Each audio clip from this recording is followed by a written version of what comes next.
The other day, I was folding laundry at home when a familiar tune floated towards me across the house. Da, da, da, da, da, da, da, da. Right? Half hummed, half sung under her breath. There it was, my 7-year-old daughter singing the tune of Blue Boat Home. But the lyrics? They were a mashup of some of the real lyrics of Blue Boat Home and also some spoof lyrics that were, as best I can tell, a protest about the most recent thing I had said no to. I know, truly an artist in the tradition of folk music. A future of protest songs awaits her. And in that moment, I couldn't decide if I felt proud or not. But maybe what I really felt was a little bit of that collapse of the past and the future into the present moment that I talked about a few weeks ago when we were talking about flower celebration and whether ritual is time travel. Because I felt pulled into the future where the hymns that we sing here at the fellowship live and breathe in my daughter, which filled my heart with joy and possibility. And I felt pulled into the past, too, remembering that my own adolescence was spent spoofing hymn lyrics that I will not share here.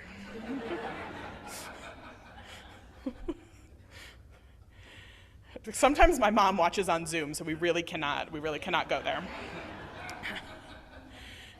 Right? It was a connection to our shared faith that spanned the generations, all made possible by a simple Welsh hymn tune that was over 200 years old, composed across an ocean and remixed and remade dozens of times over.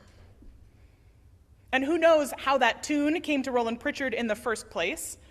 Sometimes I wonder if he heard someone in his family humming it, or if it was a remix of a song that his friends would sing down at the pub. All of these possible pasts, touching all of these possible futures through this one melody that we have learned by heart. When we gather in worship, when we gather for Sunday service, we are engaged in a long tradition that the word liturgy would describe, right? It's the practices and elements that compose what we do in services here. And as Unitarian Universalists, our liturgical tradition is pretty eclectic, is a word that you could use to describe it. You might hear a Bob Marley song, or a Mozart recorder duet. You might hear a passage of poetry from Mary Oliver, or a psalm from the Hebrew Scriptures. There might be bubbles, or glitter, or flowers.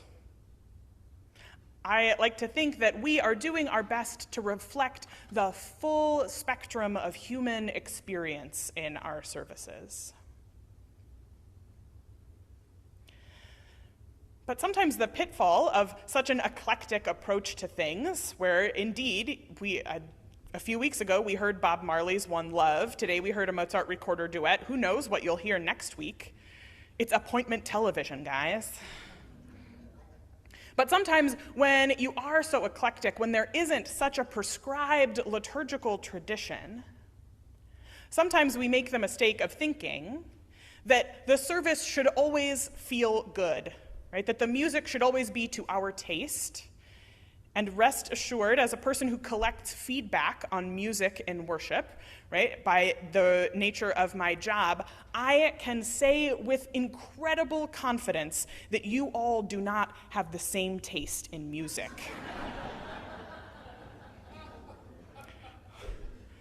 Truly. You don't have the same taste in anything, to be honest. And so then if the question isn't, do I like the music that I hear? Because sometimes you will and sometimes you won't.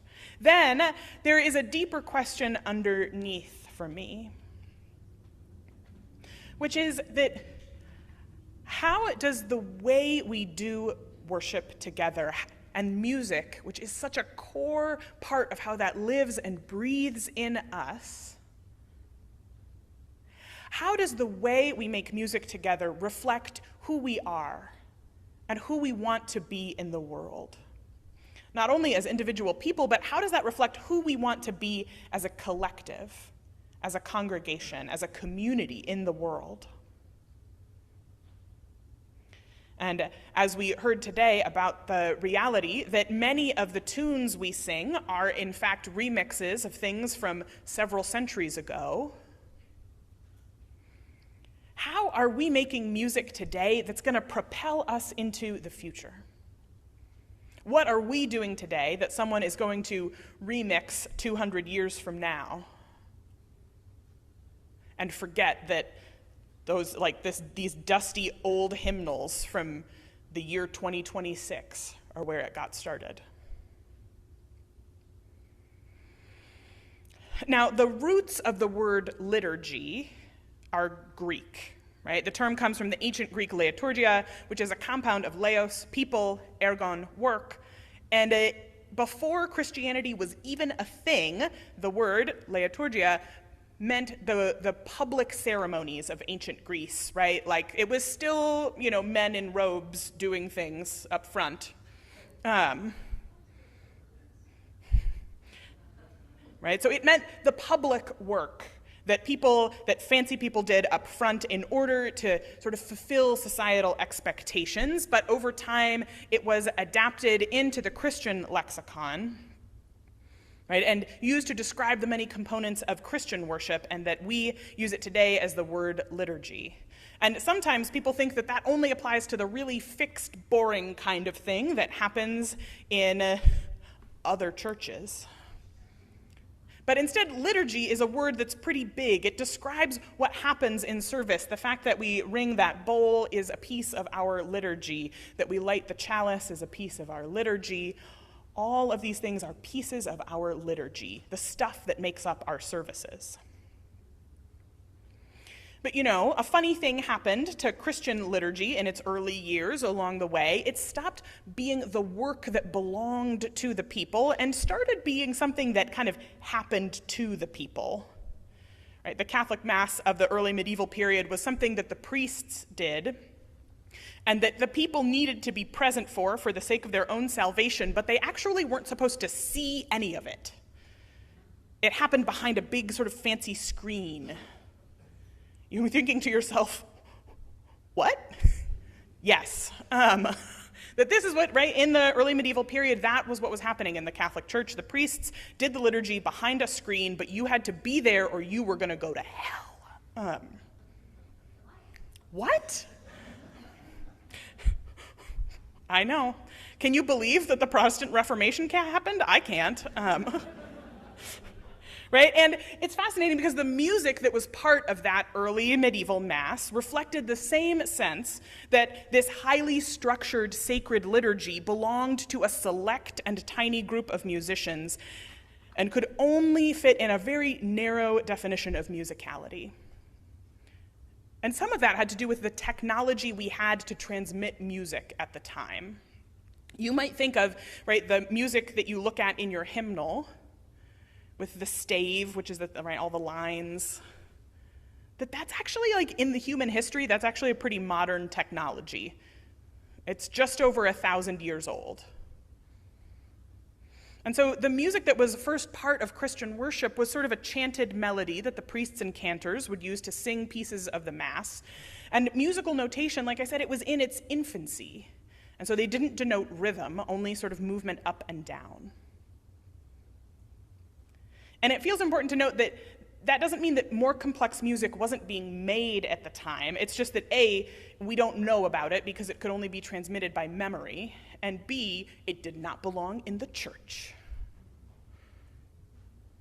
And by the middle and later portion of the medieval era, there was a new game in town, and I forgot to ask Tam, how do you pronounce, is it polyphony? Polyphony?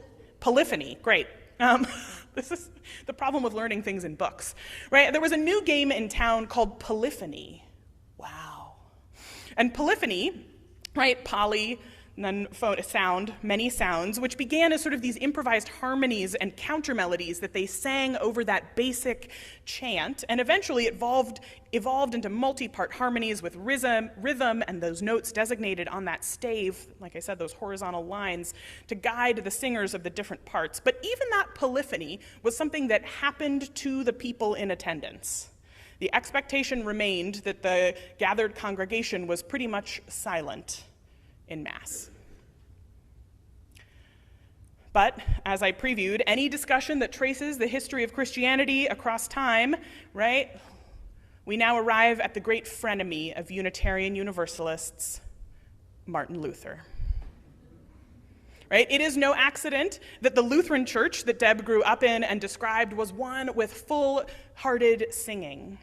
Because Martin Luther, founder of the Lutheran movement, who sort of poured gasoline on the fire that became the Protestant Reformation when he was just asking questions, 95 of them particularly, in the year 1517. Right? Martin Luther was deeply frustrated with how separate from the people the Catholic Mass had become. That was several of his 95 theses that he nailed to the door of a church in Wittenberg, Germany.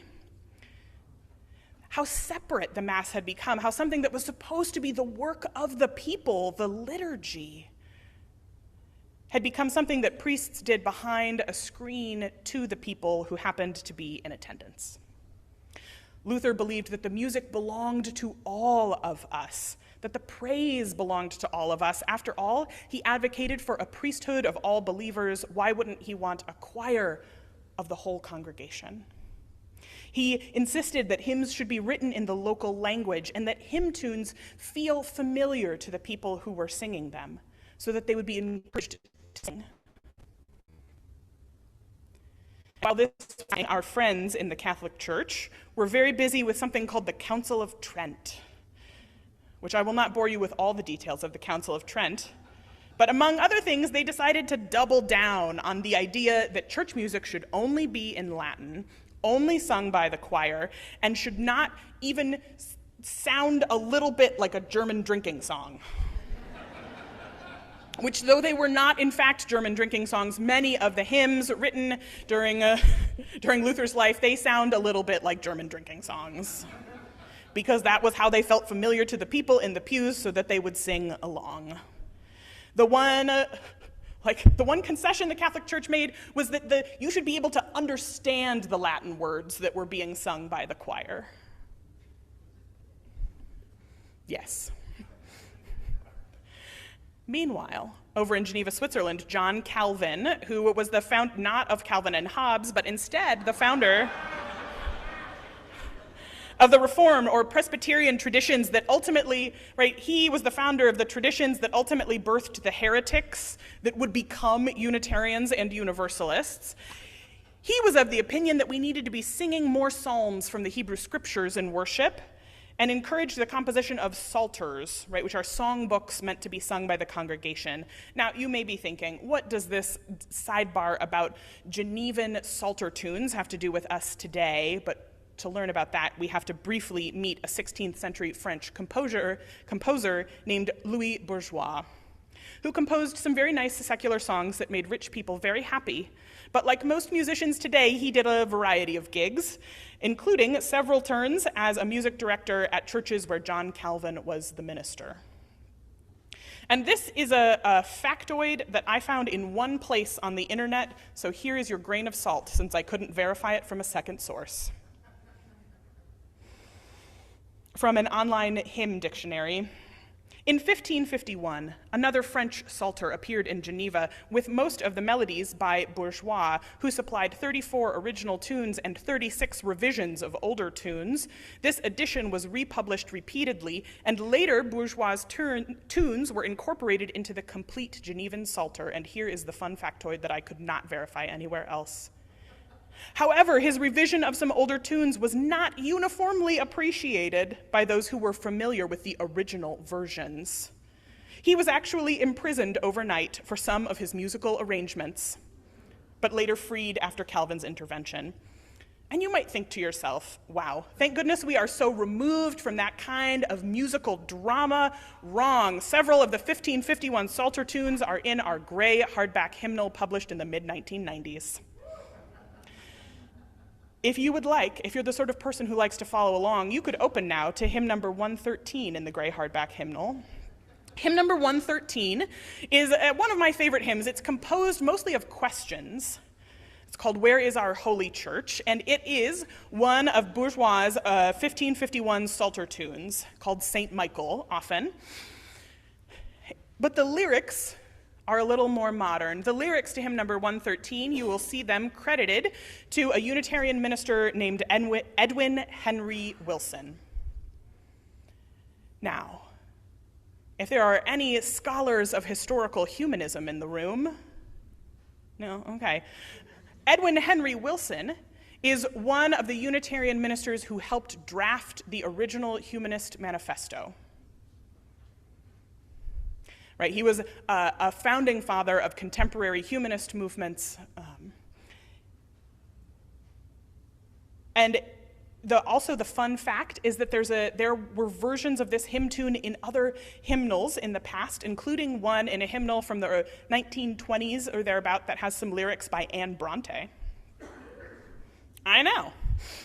We've been remixing things for a long time.